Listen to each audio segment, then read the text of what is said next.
Assalamualaikum warahmatullahi wabarakatuh. Shalom, salam sejahtera. Halo teman-teman. Salam sehat. Kami Bhinneka Tunggal Ika. Kami dari kelompok 6 Kelas Y2A, jurusan bimbingan dan konseling, akan mempresentasikan mata kuliah Filsafat Ilmu dengan dosen pengampu. Ibu Luciana Wulansari, MPD, akan mempresentasikan mengenai Integritas, agama, dan filsafat. Pertama kali akan dibahas oleh teman saya, Bonita Maris. Mari kita saksikan. saya Bonita Maris akan menjelaskan hakikat agama. Secara etimologi, agama diambil dari istilah bahasa Sanskerta yang menunjukkan pada sistem kepercayaan dalam Hinduisme dan Buddhisme di India. Agama terdiri dari kata a yang berarti tidak dan gama berarti kacau. Dengan demikian, agama adalah sejenis peraturan yang menghindarkan manusia dari kekacauan serta mengantarkan manusia menuju keteraturan dan ketertiban. Agama juga disebut dengan istilah din. Dalam bahasa Semit, din berarti undang-undang atau hukum. Dalam bahasa Arab, kata ini mengandung arti menguasai, menunjukkan patuh, utang, balasan, kebiasaan.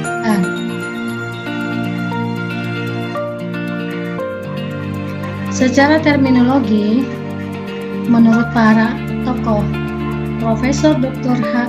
Mukti Ali, Menteri Agama Republik Indonesia tahun 1971 sampai dengan 1978, agama adalah kepercayaan pada adanya Tuhan Yang Maha Esa dan hukum-hukum yang diwahyukan kepada utusannya bagi kebahagiaan hidup manusia di dunia dan di akhirat. Menurut tokoh Emile Durkheim, sosialis modern dari Prancis, agama adalah suatu sistem yang terpadu yang terdiri atas kepercayaan dan praktik yang berhubungan dengan hal yang suci. Kita sebagai umat manusia beragama semaksimal mungkin berusaha untuk terus meningkatkan keimanan kita melalui rutinitas beribadah, mencapai rohani yang sempurna kesuciannya. Pengertian agama menurut Kamus Besar Bahasa Indonesia, sistem yang mengatur tata keimanan atau kepercayaan dan kepribadian kepada Tuhan Yang Maha Kuasa, serta kaidah yang berhubungan dengan pergaulan manusia dan manusia lainnya. Fungsi agama yang pertama, sebagai sumber pedoman hidup bagi individu maupun kelompok. Yang kedua, untuk mengatur tata cara hubungan manusia dengan Tuhan serta manusia dengan manusia. Yang ketiga, merupakan tuntunan tentang prinsip benar atau salah. Selanjutnya akan disampaikan oleh teman saya berikut ini. saya Rahmania Tristia Dewi akan memaparkan tentang perbedaan agama dan filsafat. Di mana perbedaan mendasar antara agama dan filsafat terletak pada sifat nilai kebenarannya. Mungkin nilai kebenaran yang relatif atau spekulatif, karena bersumber dari suatu yang relatif pula, yaitu akal manusia. Sedangkan nilai kebenaran agama menjadi absolut atau abadi, yaitu Tuhan. Pada tabel berikut ini, lebih detailnya perbedaan antara filsafat dan agama. Yang pertama, filsafat berarti berpikir. Jadi yang terpenting adalah manusia mau berpikir. Agama berarti mengabdi diri. Jadi yang terpenting adalah hidup secara beragama sesuai dengan aturan-aturan yang berlaku di dalam agama tersebut. Yang kedua, filsafat banyak berhubungan dengan pikiran yang diinginkan dan sifat tenang. Sedangkan agama banyak berhubungan dengan hati, yaitu perasaan. Perbedaan yang ketiga, filsafat dapat diumpamakan seperti air telaga yang tenang dan jernih dan dapat dilihat dasarnya. Sedangkan agama dapat diumpamakan sebagai air sungai yang terjun dan bendungan dengan gemuruhnya. Perbedaan yang keempat, seorang ahli filsafat jika berhadapan dengan penganut aliran atau paham lain, biasanya bersikap lunak. Sedangkan agama, oleh pemeluk-pemeluknya akan diperhatikan dengan habis-habisan sebab mereka telah terikat dan mengabdi diri. Perbedaan yang terakhir, pada filsafat, walaupun bersifat tenang, dalam pekerjaannya sering mengaruhkan pikiran pemeluknya.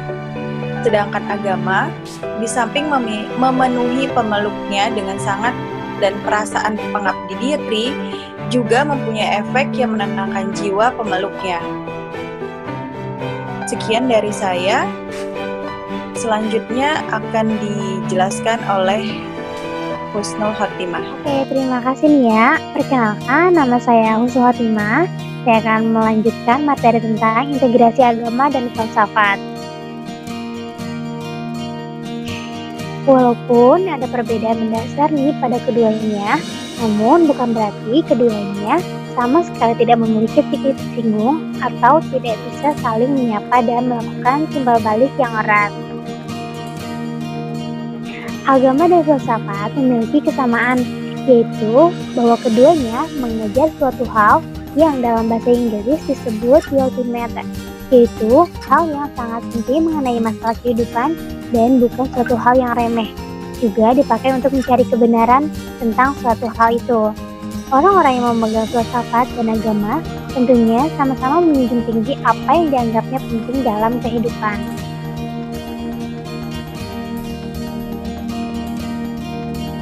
Nah, filsafat itu penting dalam mempelajari agama. Dalam upaya memperoleh kebenaran pengetahuan ataupun pengetahuan yang benar, maka filsafat sesungguhnya bisa menjadi alat yang baik untuk menjelaskan dan memperkokoh kedudukan agama.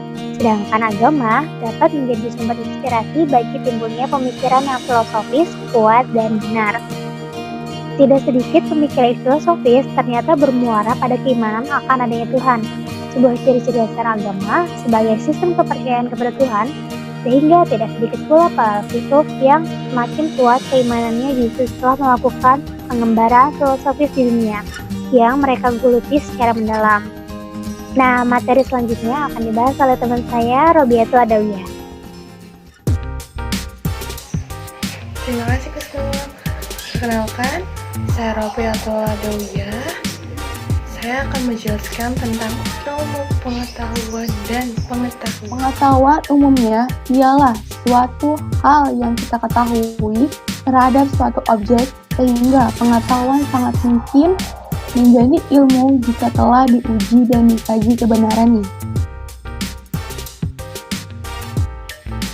Sedangkan ilmu pengetahuan dapat diartikan sebagai pengetahuan tentang suatu bidang dan telah disusun secara sistematis menurut suatu metode tertentu sehingga dapat menjelaskan secara rinci, detail, dan memiliki kebenaran yang bersifat umum. Dan di sini kita ada tabel yang membedakan ilmu pengetahuan dan pengetahuan. Ini ada karakteristik, jangkauan, metode pembuktian, objek yang disampaikan, dan kebenaran. Karakteristik ilmu pengetahuan memiliki sistem yang sudah tersusun secara sistematis. Pengetahuan belum disusun secara sistematis. jangkauan lebih luas, sedangkan pengetahuan tidak terlalu luas.